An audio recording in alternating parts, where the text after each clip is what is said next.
Hey, coucou tout le monde, bienvenue sur la chaîne en ce mercredi 1er septembre. Je suis ravie de vous retrouver aujourd'hui comme prévu.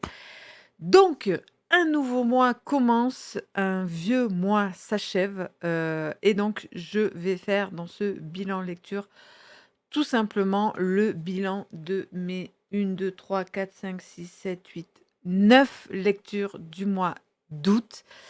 Voilà, ça a été franchement un mois, peut-être d'un point de vue quantitatif minime, quoique je sais que on va relativiser, hein, pour beaucoup d'entre vous, 9 livres en un mois, c'est déjà beaucoup. Mais alors d'un point de vue qualitatif, j'ai été assez gâtée, même si j'ai des réserves pour 2 titres, mais sinon je me suis bien éclatée, dans mes lectures et vous verrez que j'ai surtout eu 2 énormes coups de cœur. Comme d'hab, les coups de cœur seront en fin de vidéo, hein, on fait monter un peu la pression. Alors donc, voilà, le bilan, de ce mois d'août. Je mise moi sur une grosse vidéo d'au moins, je pense, 1 heure et demie. Je me suis tâtée à faire, en fait, je voulais faire une vidéo vraiment avec mes 4 gros coups de cœur et après les 5 autres, mais je me suis dit: «Autant peut-être celle avec les 4 coups de cœur, elle aurait été sympa à regarder», mais après la vidéo avec les 5 où c'est plus mitigé, bon voilà, je me suis dit: «Allez, on va faire comme d'habitude, on va tout mettre ensemble». Je vais par contre essayer d'aller un peu plus vite, sur les titres qui m'ont moins hypé pour insister plutôt sur les coups de cœur. Donc je vous propose de démarrer immédiatement. Alors c'est marrant parce que les 2 titres qui m'ont le moins hypé, alors ça a pas été des mauvaises lectures, mais je suis pas, j'ai pas je pense que je suis passée à côté de ces 2 œuvres qui sont 2 œuvres très spéciales, très originales, heu, qui, j'en suis certaine, ne plaira pas à tout le monde, mais j'ai vu des gros coups de cœur dessus, donc voilà. C'est comme ça, hein, quand c'est des œuvres un peu spécifiques, voilà, on voit un peu de tout, hein, des coups de cœur comme des abandons ou des échecs, on va dire. C'est marrant parce que, je suis sortie mitigée de ces 2 lectures pour exactement les mêmes raisons. Ces lectures, ce sont tout d'abord Les Dents de lait d'Hélène Bukowski, c'est chez Galmester, et Apprendre à se noyer de Jérémy Robert Johnson, c'est au Cherche Midi. Alors, dans ces 2 romans, heu, l'écriture indéniablement est super belle alors est-ce que j'en parle en même temps ou un par un? Allez, on va faire un par un. L'écriture est magnifique. Là, on est dans un primo-roman. Hélène Bukowski, c'est son premier roman. Elle est toute jeune, je crois qu'elle a 27. C'est une Allemande, oui, 93, donc elle a 27 ans.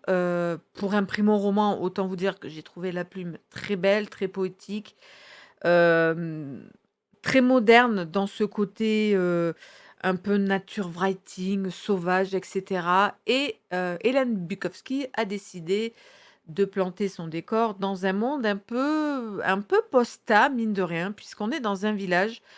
Les habitants de ce village ont décidé de couper le seul pont qui les qui les reliait au reste du monde, on va dire, parce qu'il s'est passé quelque chose, on n'en sait pas trop, et bref, on va voir un peu ces villageois qui vivent en autarcie, et on va surtout, suivre Skald, qui est une jeune fille qui vit seule avec sa maman Edith.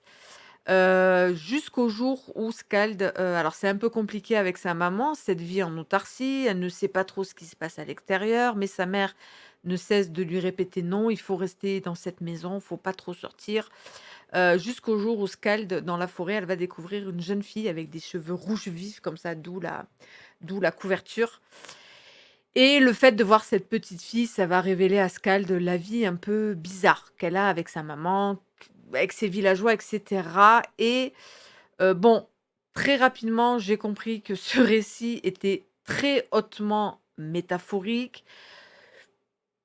En soi, il y a pas forcément d'histoire, c'est ce qui m'a gêné un petit peu dans ce roman. Une belle plume, oui, une belle écriture, oui, de la force dans les personnages, OK, mais si tout ça, c'est pas pour servir une histoire, moi ça m'intéresse pas, et là, ça m'a vraiment manqué une histoire. tout était beaucoup trop métaphorique. Hem, voilà, j'ai senti une grosse métaphore parce que, hem, il y a cette histoire de ouais, il y a une histoire, bah, de dents de lait parce que la petite fille, elle a pas perdu ses dents de lait, donc il y a le passage comme ça à l'enfance, à l'adolescence et que, ben, voilà, Scald, elle sent qu'à un moment donné, elle va devoir partir de cette maison. Elle veut découvrir le monde. Il va falloir pour ça qu'elle traverse un fleuve à la nage. Il va falloir traverser ce fleuve pour partir à l'aventure. Voilà, grosse, grosse métaphore du, je suis dans le cocon familial, dans le nid familial, mais peut-être que, voilà, on dit: «Le meilleur endroit sur terre, c'est, le cocon familial».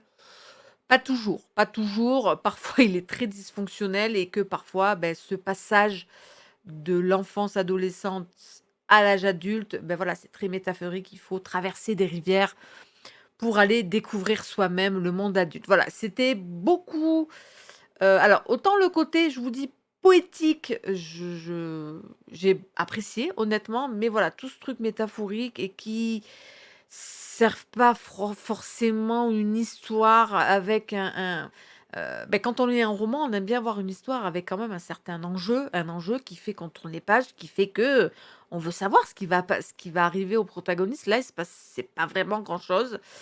Donc voilà, c'est très rare que je sorte, assez mitigée comme ça, d'un Galmeister. Est-ce que c'est la non, j'allais dire la plume un peu froide allemande, mais non, parce que la plume, je l'ai trouvée plutôt belle.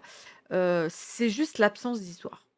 C'est tout bête parfois, mais moi là, l'absence d'histoire, j'ai refermé le livre en disant: «Ouais, tout ça pour ça, OK, mais voilà, tout ça pour ça». Donc voilà, je suis ressortie plutôt mitigée de cette histoire et ça va être la même chose pour Apprendre à se noyer de Jeremy Robert Johnson, donc qui est un court récit, un vraiment court de 150 pages.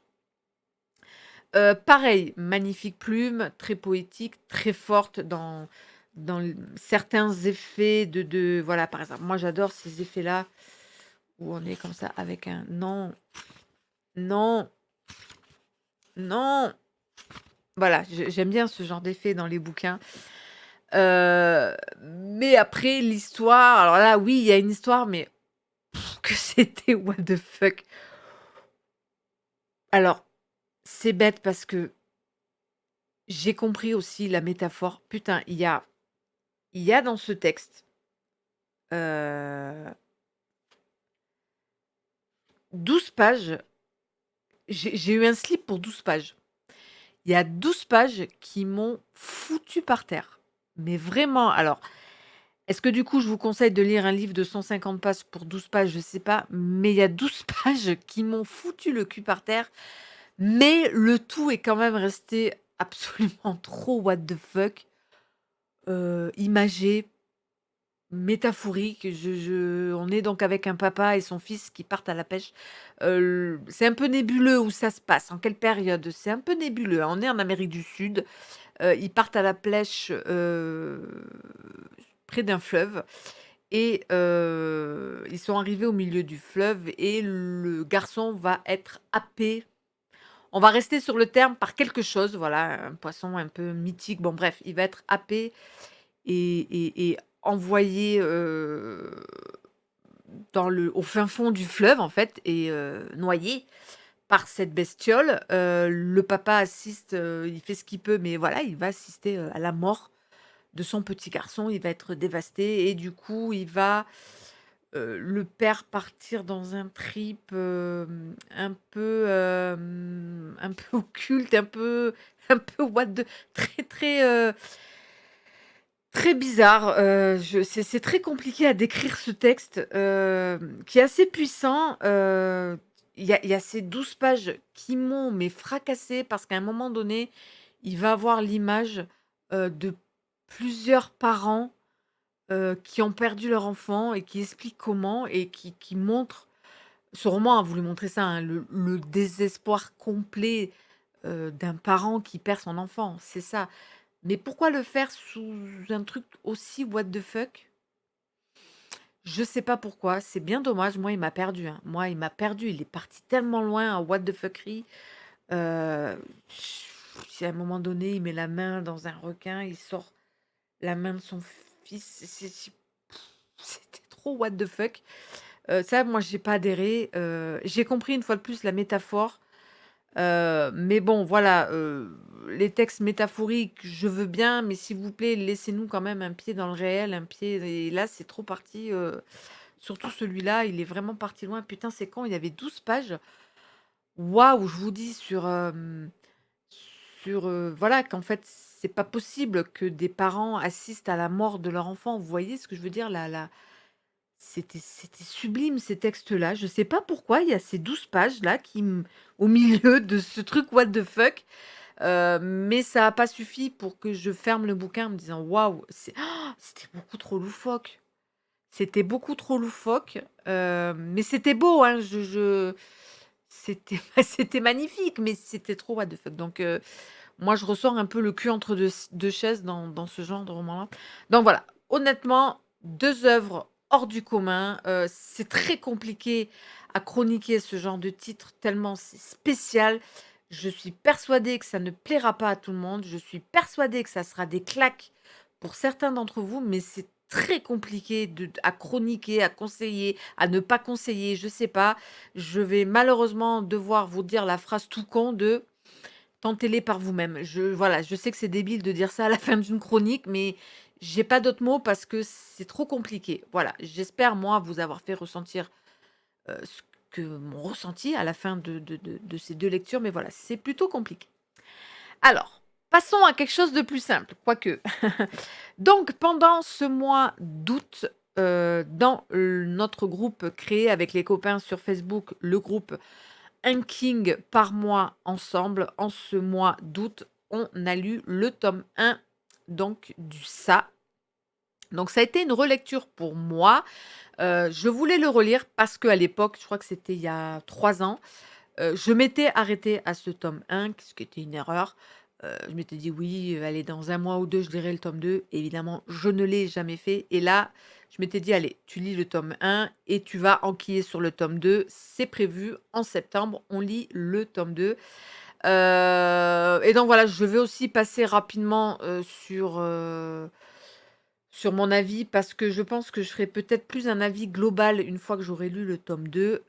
Mais voilà, ça reste du King, c'était très intéressant. Il y a tout aussi la force du King ici puisqu'on est encore avec une bande, ils ont 11-12 ans au départ, après on les voit adultes, mais voilà, je vais pas en parler longtemps. Vous connaissez l'histoire du Ça, dans la ville de Derry. Ces jeunes gamins vont être face au redoutable Ça, donc qui est un peu l'image du mal qui va prendre la forme selon le gamin qui lui fait le plus peur. Ça, le Ça incarne la peur de chacun de ces gamins. Il va se passer quelque chose, ils vont grandir et quelques années plus tard, un des potes leur dit: «Écoutez, il faut que vous reveniez à Derry, il se passe quelque chose».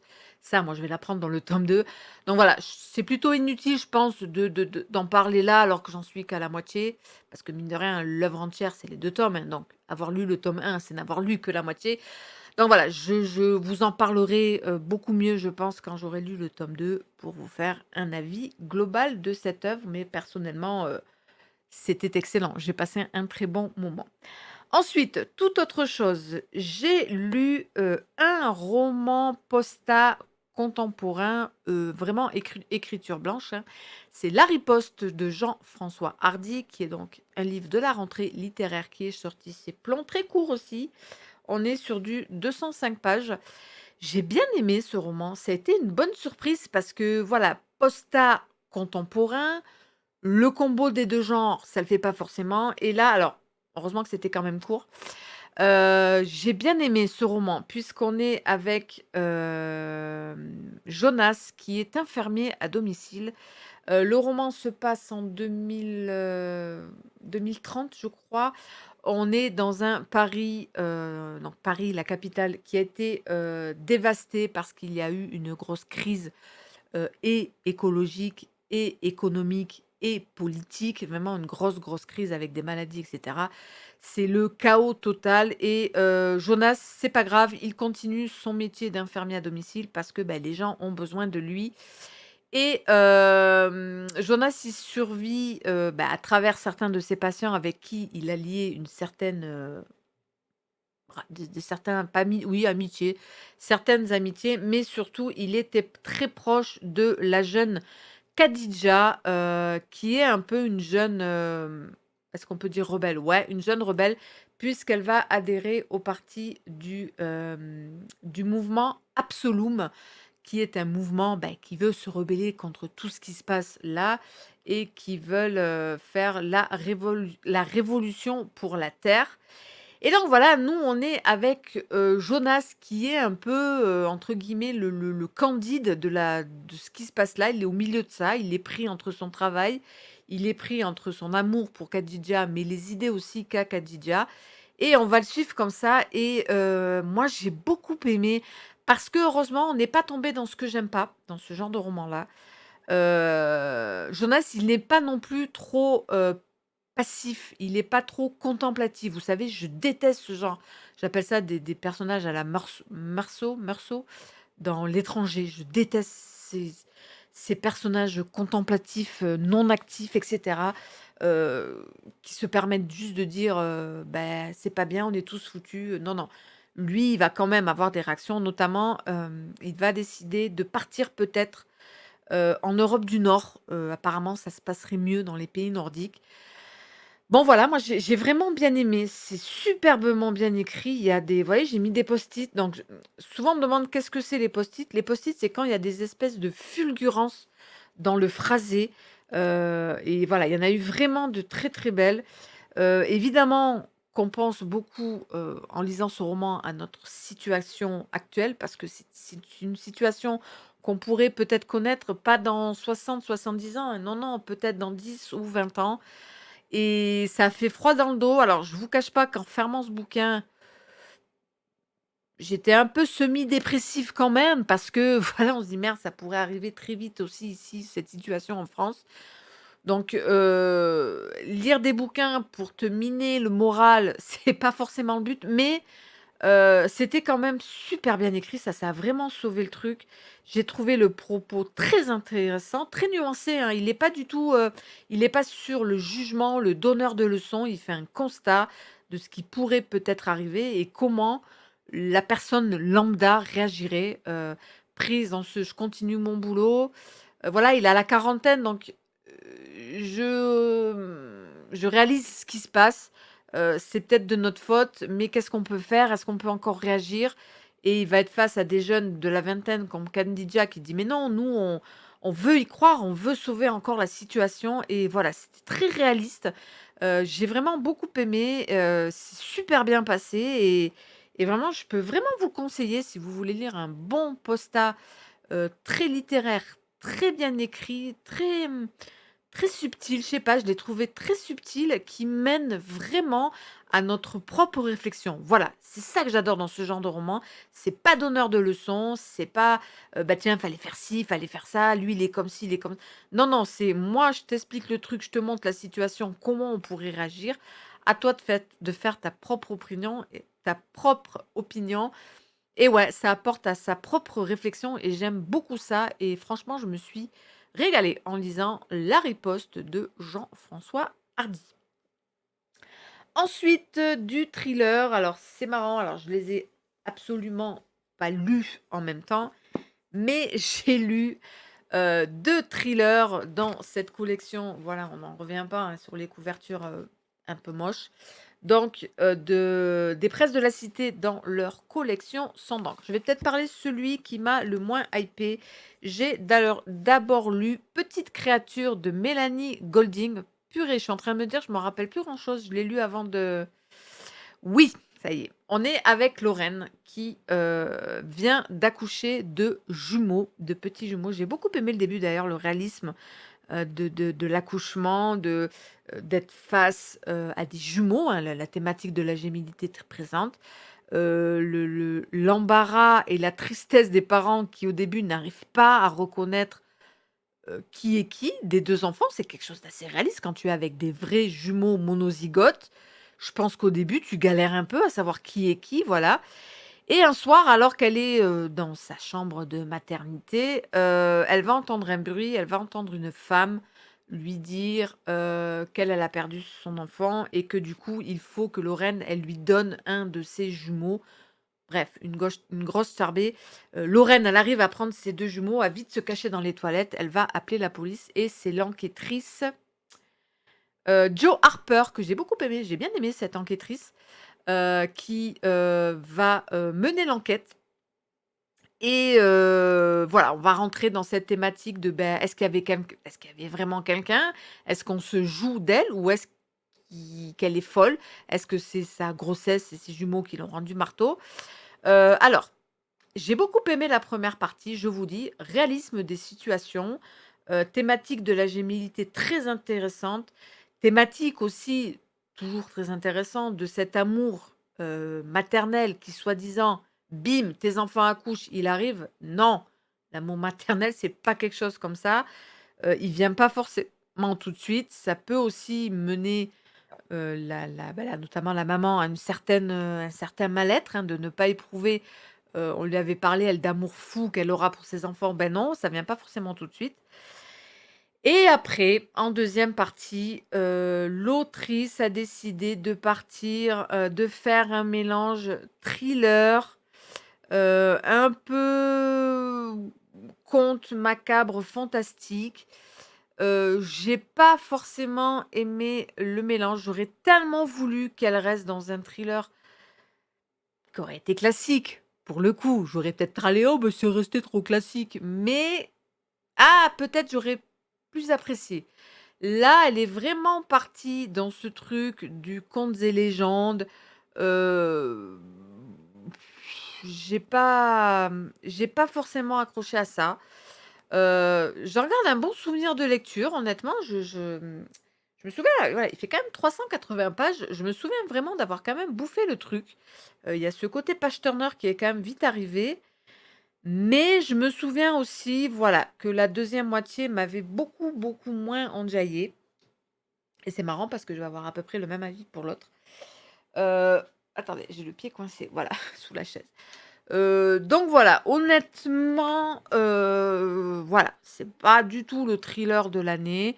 J'ai bien aimé la thématique de la gémellité, de la maternité, mais après voilà, l'autrice a pris des chemins.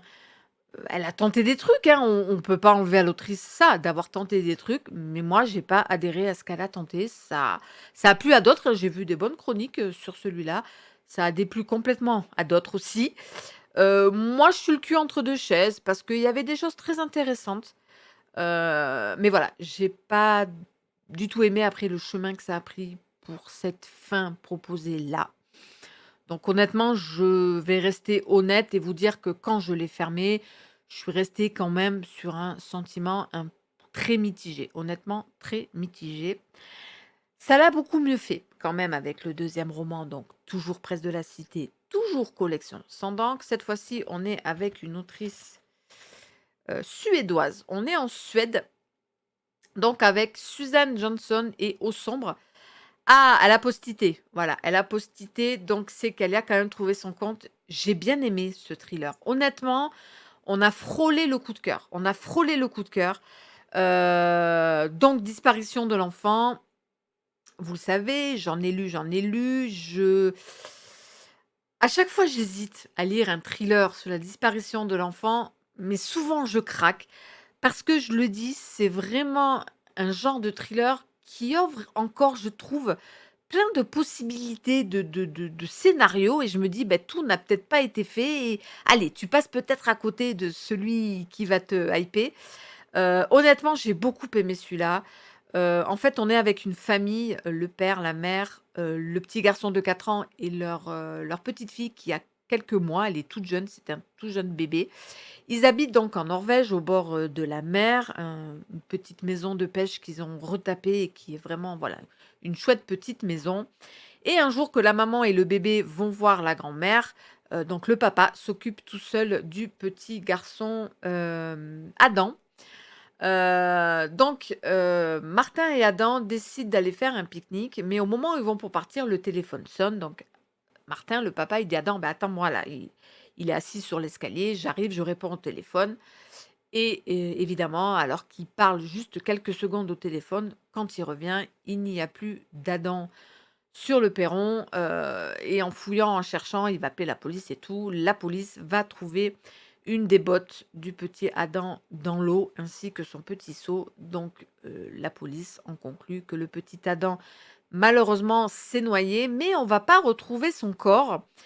Et alors, ce que j'ai beaucoup aimé, ce qui est très important pour moi à chaque fois dans ce moment-là où on assiste à la disparition et à la réaction des parents, moi, il me faut une énorme touche de réalisme. Parce que je sais pas si c'est parce que je suis maman, on va pas revenir sur le débat. Est-ce qu'on est plus émotionné si on est maman ou pas? Moi, je sais pas, je sais juste qu'il me faut du réalisme parce que je me suis fait peut-être des idées du comment moi je réagirais. Moi, je serais mais vraiment 6 pieds sous terre. J'ai lu trop de thrillers avec disparition de l'enfant où au moment où le papa ou la maman apprend que leur gamin est mort, c'est pas grave, ils partent, mener l'enquête, machin, les fo non, ton gamin il meurt, moi, tu 6 pieds sous terre, je n'existe plus, là, c'est très bien exprimé, il a envie de le rejoindre, voilà, je pense qu'on a des idées très, très noires, bon bref. C'est magnifiquement, exprimé, donc attention, c'est un peu du coup, c'est un peu morose, hein, voilà, mais c'est superbement bien fait. Tous les post-it que j'ai mis, c'est vraiment des phrases, je sais pas si je peux vous en citer une, mais vraiment des phrases où le papa, hem, exprime vraiment, voilà, le désespoir avait pris possession de son corps, le faisant constamment souffrir dans sa quête permanente de réponse. Jusqu'à non, c'était pas là. Jusqu'à ce qu'un médecin lui donne là. Au bout d'un certain temps, des jours ou peut-être des semaines après donc la mort de son enfant, hein, le monde réel devint nébuleux. Martin avait l'impression de vivre dans une bulle. Il pouvait voir ce qui l'entourait, mais nul ne pouvait l'atteindre. Ni Alexandra, sa femme, ni Nelly, sa fille. Parfois, il n'arrivait même plus à se souvenir du prénom de sa fille. Et il attendait que sa femme ou que quelqu'un d'autre le prononce pour ne pas le laisser remarquer. Pendant cette période, il jouait à être lui-même sans savoir comment, c'était la seule chose dont il était capable. Rationnellement, il comprenait que le chagrin de sa femme était aussi grand que le sien, mais il n'arrivait pas à voir plus loin que sa propre culpabilité. L'idée qu'il pourrait se soutenir et s'apporter un réconfort mutuel ne lui était pas venue. Il ne pouvait pas lui parler, il ne pouvait pas aller mieux, il ne voulait pas aller mieux, il ne voulait plus exister. J'en ai les frissons, c'est voilà, c'est vraiment pas pleurer, n'importe quoi, va pas chialer. C'est vraiment l'expression de, fait que moi je me fais, oui, je sais pas, bref, je vais pas rentrer dans les idées morbides, mais voilà, c'est vraiment bien exprimé à la fois ce que ressent ce papa, cette culpabilité, parce qu'à ce moment-là, il était seul avec son fils et ce profond chagrin qui vraiment le met 6 pieds sous terre.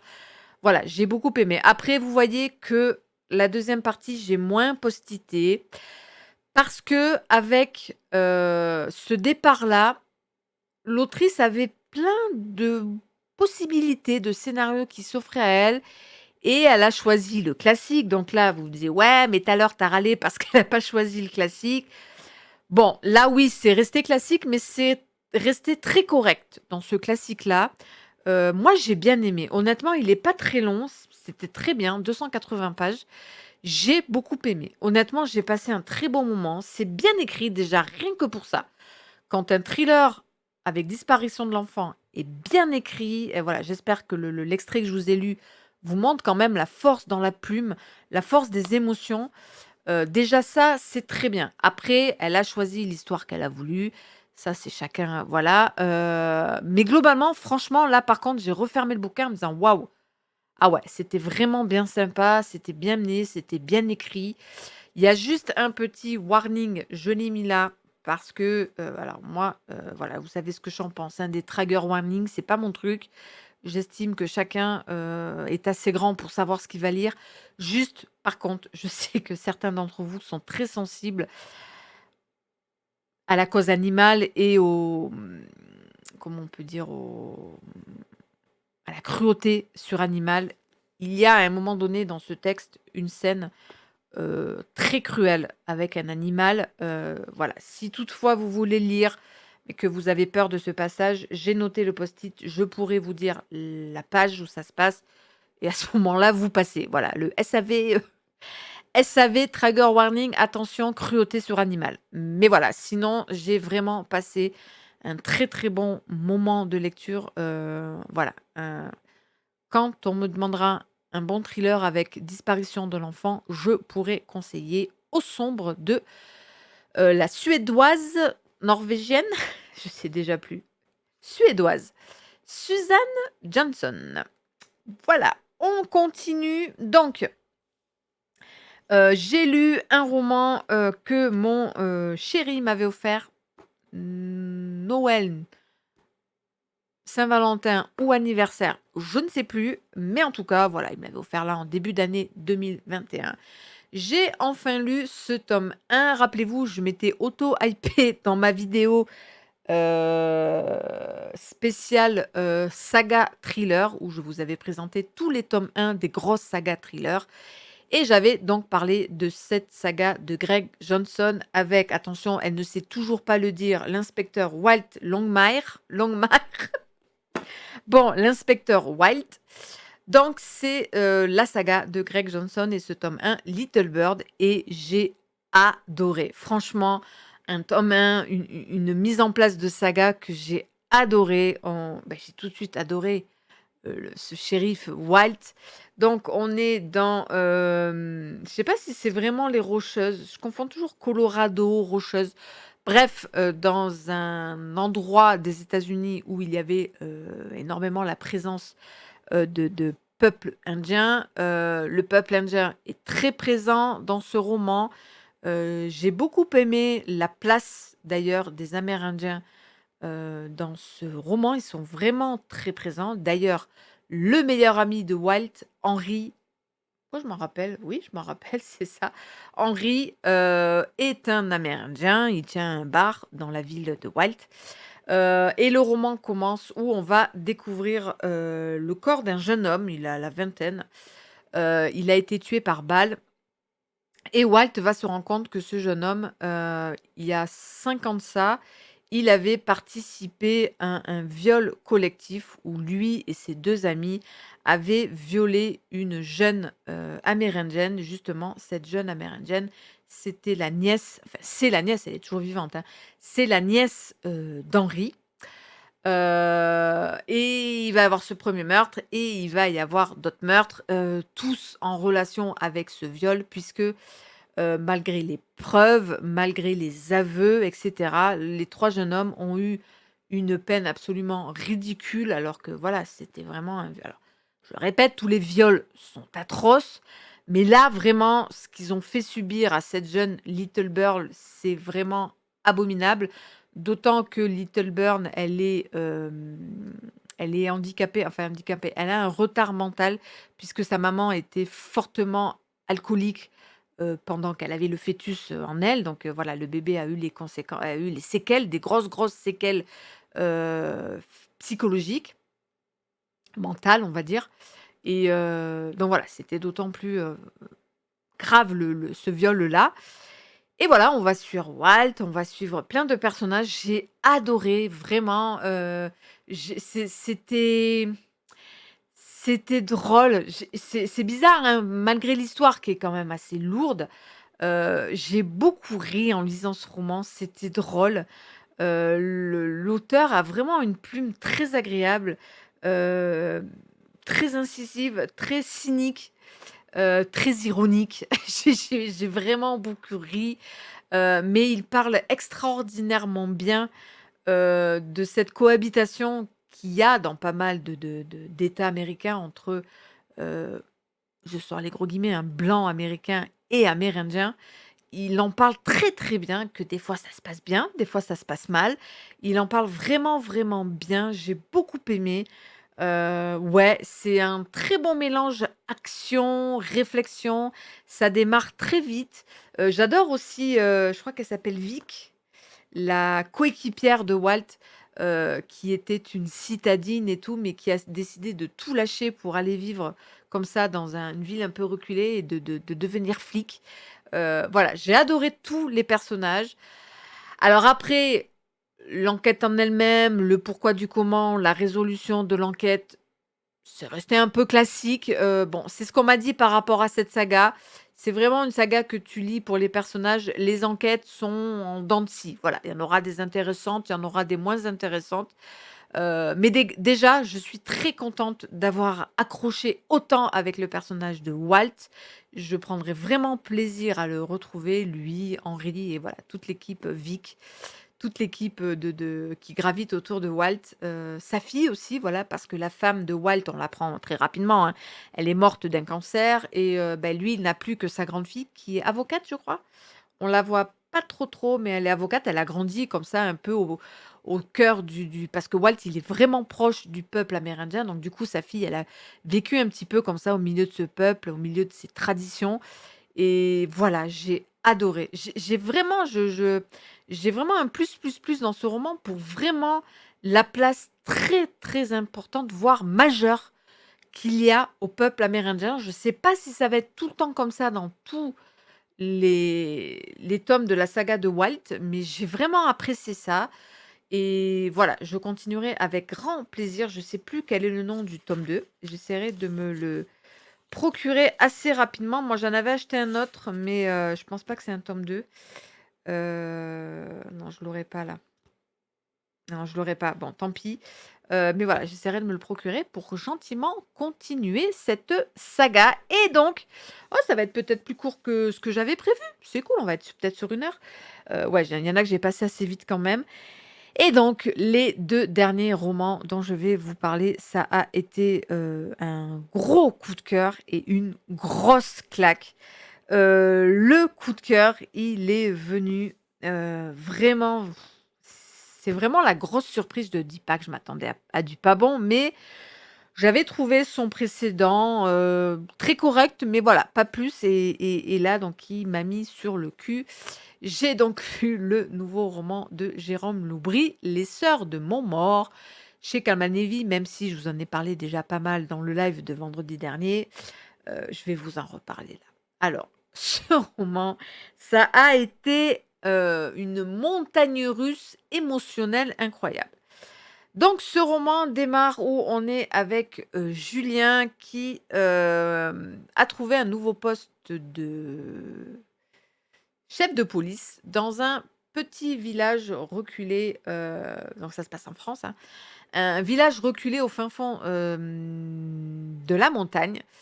Et Julien, quand il arrive dans ce village, il se rend compte que waouh, il est assez moderne. Il y a des systèmes de surveillance très modernes. Le commissariat, il est tip top moderne avec vraiment du matos cher, voilà, très moderne dans sa capacité de surveillance, etc. Et Julien va donc faire connaissance avec certaines personnes de ce village, ses coéquipiers évidemment, le maire du village qui est un homme très riche, c'est lui d'ailleurs qui a tout payé, le commissariat, c'est même lui qui a demandé à Julien de venir. Ce maire, qui a connu un drame puisque, on a retrouvé un jour sa fille qui était, malade mentale en bas d'une montagne. On ne sait pas si elle s'est suicidée, si quelqu'un l'y avait jetée. Et justement, d'ailleurs, s'il a fait venir Julien, c'est que en même temps que son poste de chef de police, il va demander à Julien de réenquêter sur la mort de sa fille. Et donc à côté de ça, on va découvrir tout ce gentil monde qu'il y a autour dans ce village. Et évidemment, vous vous en doutez bien, des morts vont commencer à arriver avec autour de ça une ambiance assez claustrophobique, très huis clos, une ambiance très alors gothique, horreur, je vais pas dire terreur, non, faut pas non plus abuser, mais assez horreur, assez voilà, vraiment un roman que je vous conseillerais à lire le 31 octobre, hein, le soir d'Halloween, il sera parfait puisqu'on y parle un peu comme ça des thématiques des sorcières, des revenants, voilà, vraiment assez creepy. Voilà, une ambiance très creepy. Tout allait bien dans ce roman, mais alors, j'ai trouvé l'écriture hyper scolaire, hyper simple, presque simplette. C'est pas possible. J'ai Dans mes souvenirs, j'ai dit: «Putain, Jérôme Loubry, non». Je repensais au Refuge, aux Chiens de Détroit. J'ai fait: C'est Jérôme Loubry m'avait pas habitué à ça». Mais là, vraiment, gros, gros problème dans l'écriture. C'était, je vous dis, hyper simple, hyper caricaturaux, des gros ouais, des grosses ficelles très caricaturales dans la proposition des personnages. Par exemple, à un moment donné, il va dans la seule auberge qu'il y a, dans le village. À un moment donné, donc on lui parle de ce mythe qu'il y aurait eu dans ce village une famille de femmes qui étaient des sorcières et bim, à ce moment-là, qu'est-ce qu'il voit dans le bar? Une femme rousse. On lui dit: «Oui, elle serait une sorcière». Bon, voilà. Paye ton cliché, la sorcière qui est rousse. Voilà, plein de trucs comme ça, mais pas que ça, vraiment, voilà, une écriture vraiment simple et tout. Je dis: «Il y a un problème». Je vous jure, arrivé même à la page. Parce que moi, si l'écriture, elle suit pas, l'histoire, elle a beau être sympa, moi, j'accroche pas et je vous jure qu'à la page 150, je suis allée voir les copains en même temps, ils disaient: «Écoutez, il y a un problème, je crois que je vais arrêter ce livre, je j'accroche pas». Et puis, je me je sais pas, j'ai senti un truc, j'ai dit: «Putain, est-ce que Jérôme Loubry, il me la fait pas à l'envers? Est-ce qu'il me la fait pas à l'envers?» J'ai dit: «Sève, continue le truc, je sens un coup fourré». Et j'ai continué. Et bordel à cul de shot que j'ai bien fait de continuer parce que, évidemment, que ce schéma, cette écriture qui a un côté très enfantin, cette écriture qui a des schémas très caricaturaux, évidemment que c'était fait exprès. Et je me suis bouffé le dernier quart, je me le suis pris en pleine gueule. Jérôme Loubry, il m'a foutu un 3/4 de claque dans ma tête, j'étais le cul par terre. Parce que Jérôme Loubry, dans le dernier quart, en plus j'aime bien quand c'est des fins assez longues comme ça, eh ben, il est tout simplement parti dans mon genre de fin préféré. Alors, je vais évidemment pas vous dire quel genre de fin, je vais prendre, voilà, je vais essayer de évidemment pas vous spoiler. Mais j'étais obligée de vous parler de ça. Souvent, je sais, il y en a qui me disent: «Mais même, ah Sèvres, quand tu dis qu'il y a un grosse révélation à la fin, moi ça me gêne». Ouais, mais là, tu es obligée et de toute manière, quand tu lis Jérôme Loubry, tu sais que tu vas voir cette grosse révélation à la fin, donc c'est pas spoilant. Franchement, voilà, depuis Les Refuges, c'est sa marque de fabrique. Mais là, il propose une fin que je surkiffe. Ça fait partie de mes genres de fin absolument préférés. J'étais le cul par terre. Euh, je sais, c'est pas bien d'avoir des préjugés sur les auteurs de thrillers français, mais vous le savez, la déception que j'ai depuis 2 3 ans sur les thrillers français. Mais Jérôme Loubry, putain, ce qu'il me propose là, je sais pas, c'est unique pour moi dans le décorium, on va dire, du thriller français. Il y en a que 2. Il y en a que 2 dans le thriller français qui me coupent la chic comme ça, qui me surprennent, voilà, qui me trouent le cul. C'est Jérôme Loubry et c'est Armel Carbonel. Voilà, ce sont vraiment 2 auteurs qui écrivent infiniment bien. Alors là, oui, du coup, bon, je vais pas revenir sur ce truc du début, non, forcément, mais ça a une explication. Mais qui ont une narration très spéciale, très travaillée, parce que du coup, ça a été travaillé. Vous voyez ce que je veux dire? Je ne veux pas trop rentrer dans les détails, je ne veux pas spoiler. Bref, il y a que 2 qui me proposent des trucs sensationnels comme ça, qui me mettent sur le cul. C'est un énorme coup de cœur. Alors, je peux pas avoir de slip parce que tu peux pas avoir un slip pour un bouquin que tu as failli abandonner. Mais est-ce que vous vous rendez compte, ce bouquin? 100 pages, à la page 150, je frôle l'abandon. À la fin, à la page 424, on est sur une claque. Mais il y a que Loubry pour me faire ça, ou Carbonel. Il y a que pour me faire ça. Je frôle l'abandon et on finit sur une claque. Mais vous vous rendez compte? C'est absolument incroyable. Donc waouh, franchement, je vous le recommande. Je répète, on va rentrer dans cette période un peu halloweenesque, mais putain, il va faire le job plus 1000. Vous allez encore plus flipper que moi. Après, honnêtement, je suis pas montée. C'est pas le côté flip qui fait que c'est une claque, hein. C'est vraiment cette révélation finale. Moi, j'ai rien vu venir. Le genre de truc, t'as envie de te rebouffer le bouquin et voilà, chapeau, honnêtement. Alors, je sais qu'on va me demander, les refuges, ça a tellement été un slip énorme pour beaucoup de personnes qu'on est obligé de comparer. Je pense que Jérôme Loubry ne nous en veut pas, c'est normal. On va me demander, est-ce que c'est aussi bien que les refuges? C'est différent, honnêtement, c'est différent. C'est pas mais les refuges, c'est pas possible. Les refuges, c'est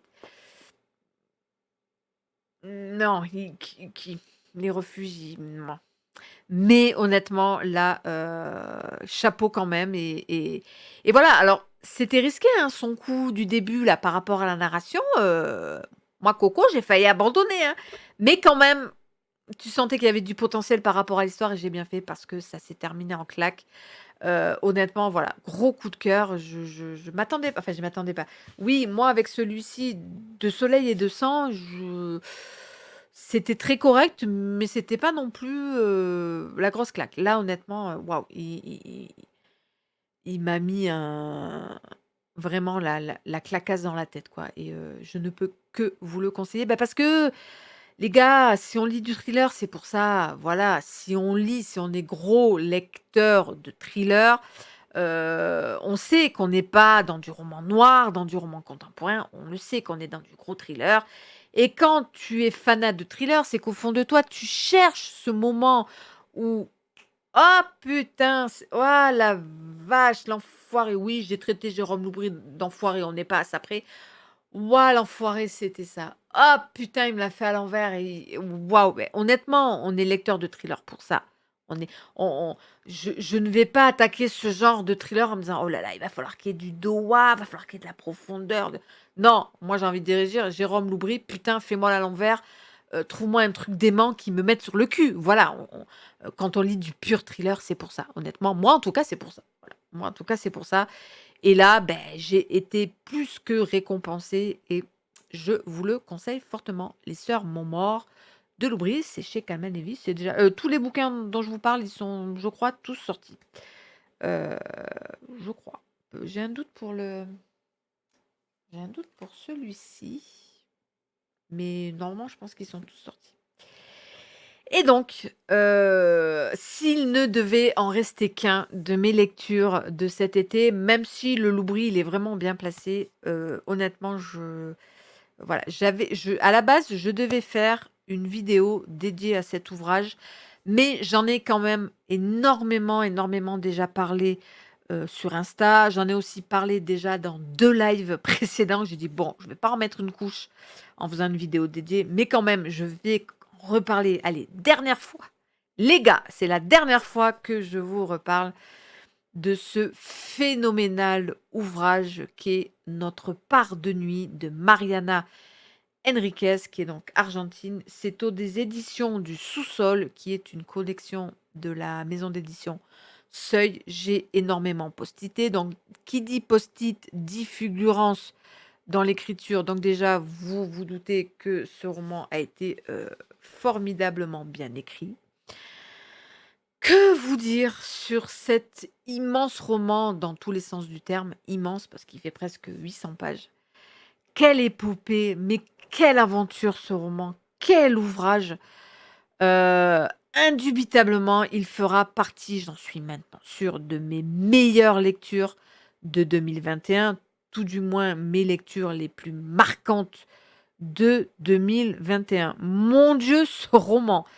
Donc, on est dans l'Argentine des années 80, vous le savez peut-être, de 1976 à 1983. L'Argentine a connu une effroyable dictature militaire avec tout ce que les dictatures amènent. Du coup, c'est très important. Je ne suis pas quelqu'un qui d'habitude va lire la biographie des auteurs, mais là, c'est très important de savoir que Marina Enriquez est née en 73. Du coup, elle était petite fille pendant cette dictature. Donc, j'imagine qu'elle a vu des choses assez dures.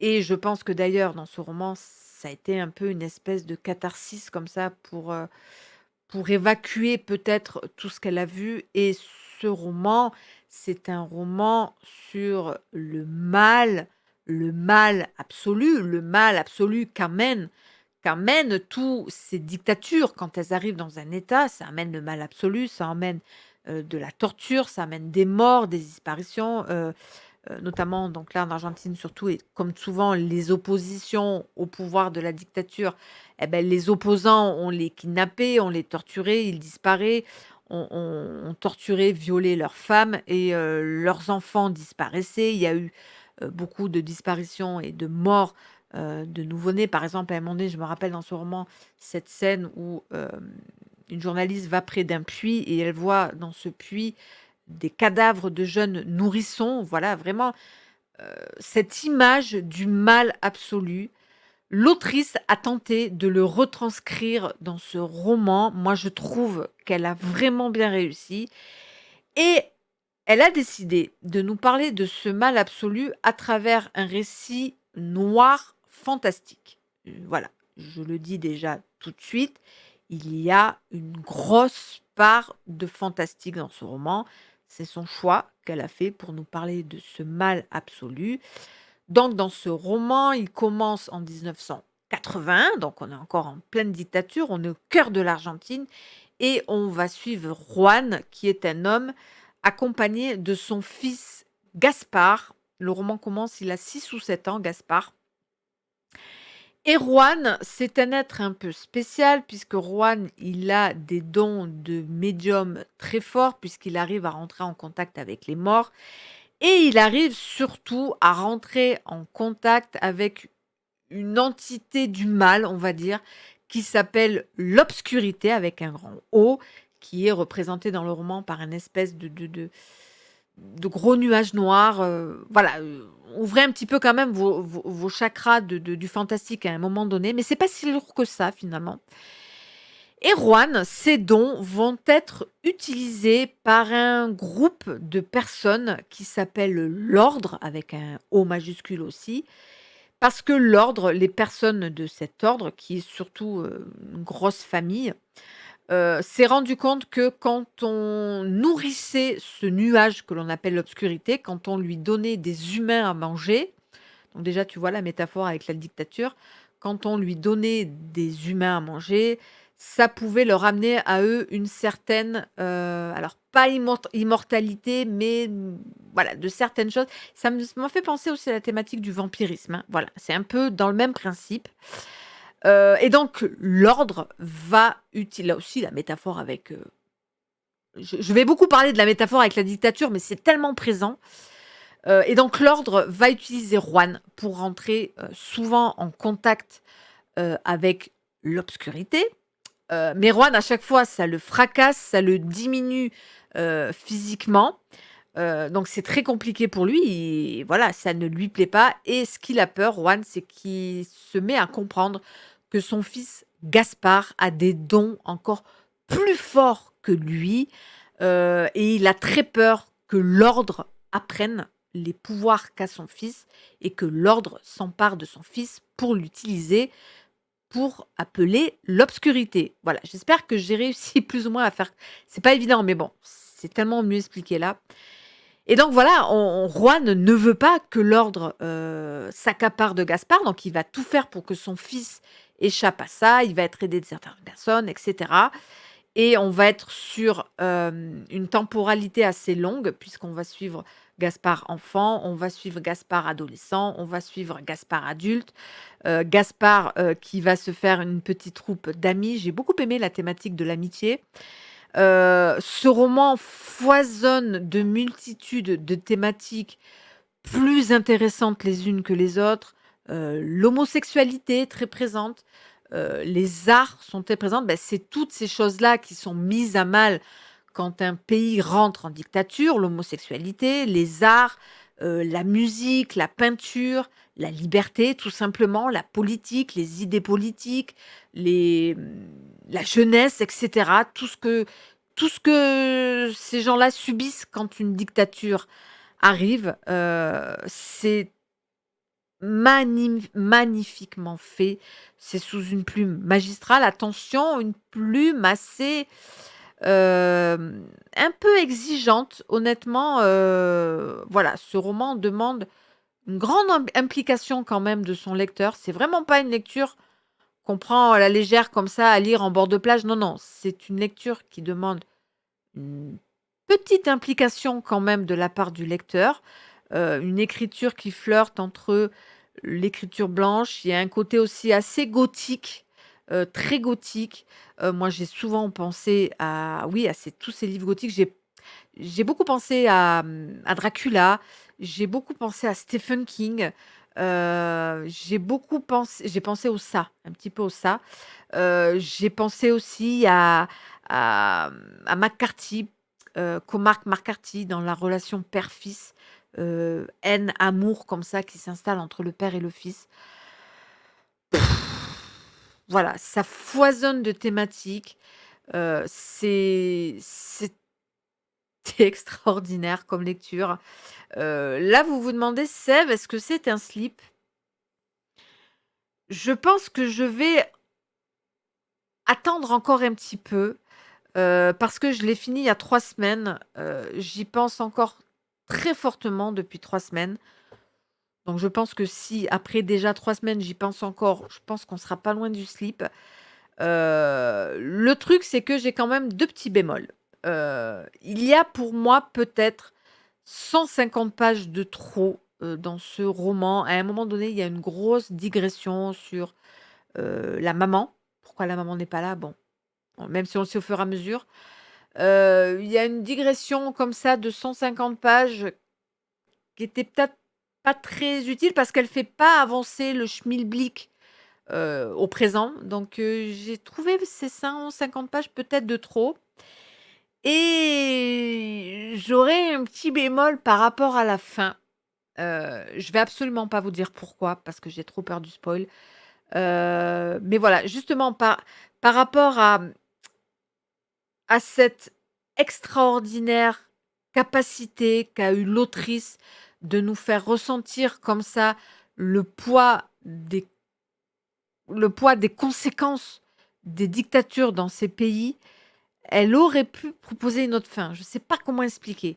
Mais voilà, je ne vais pas en dire plus. Ça m'a peut-être manqué ça.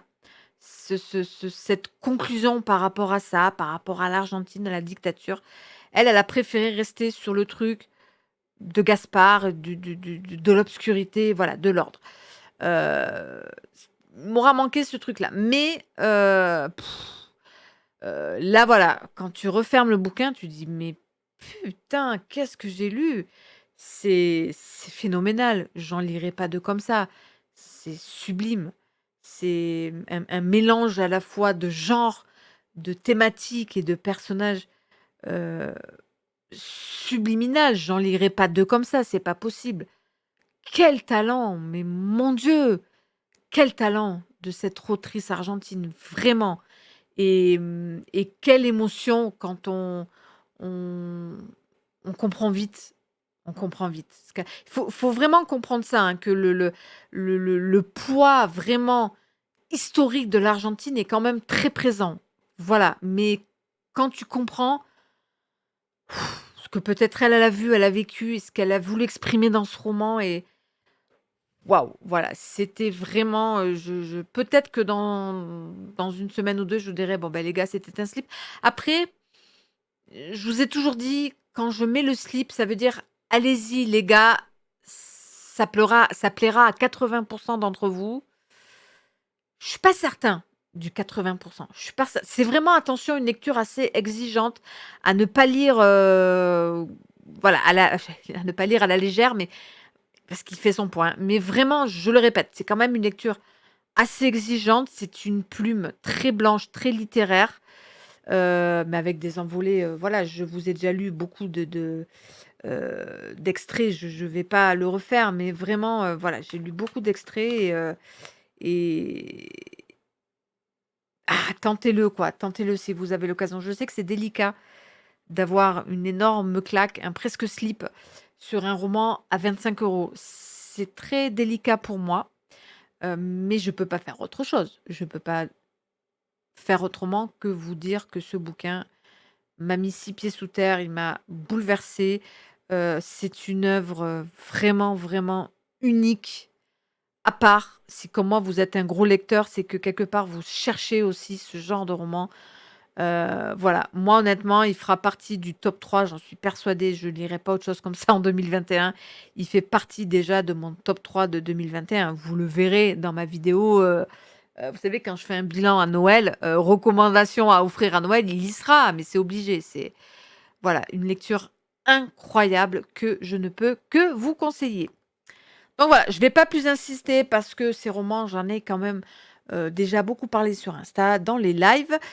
Bah, voilà, c'est moins que prévu, c'est cool. Bah, écoutez, j'espère que cette vidéo vous a plu. C'est pas évident, 1 mois après de refaire des bilans. J'espère que, comme d'habitude, moi, mon objectif ici, c'est d'essayer d'exprimer vraiment mon ressenti et surtout d'essayer de vous faire comprendre si ce bouquin: «Ah, j'y vais pas, non, il est fait pour moi, il est pas fait pour moi». Moi, c'est vraiment ça l'objectif ultime, hein, de mes chroniques. Donc voilà, j'espère que ça vous a plu. Voilà, comme ça, je commence la rentrée septembre en partant, vierge de toute lecture. Là, j'en ai deux trois en cours. Je sais pas trop vers où je vais aller, on va voir. J'ai aussi beaucoup, beaucoup de livres, que j'ai commencé. J'hésite à vous faire une vidéo, sur les, 22 ou 23 livres que j'ai commencé et que j'ai arrêté. Mais bon, je pense que ce serait inutile. Mais voilà, il y en a vraiment beaucoup que j'aimerais quand même tenter de terminer. Bref, tout ça pour vous dire que, voilà, je vais essayer de reprendre une bonne routine, de vidéos comme ça. On va revenir, je pense, sur cette routine de une vidéo en début de semaine et le live du vendredi. Voilà, moi j'ai un gros, laps de temps, le lundi. J'ai pratiquement tout le lundi pour vous faire une vidéo, donc ce sera plutôt cool. Après, je la mettrai en ligne peut-être le lundi ou le mardi.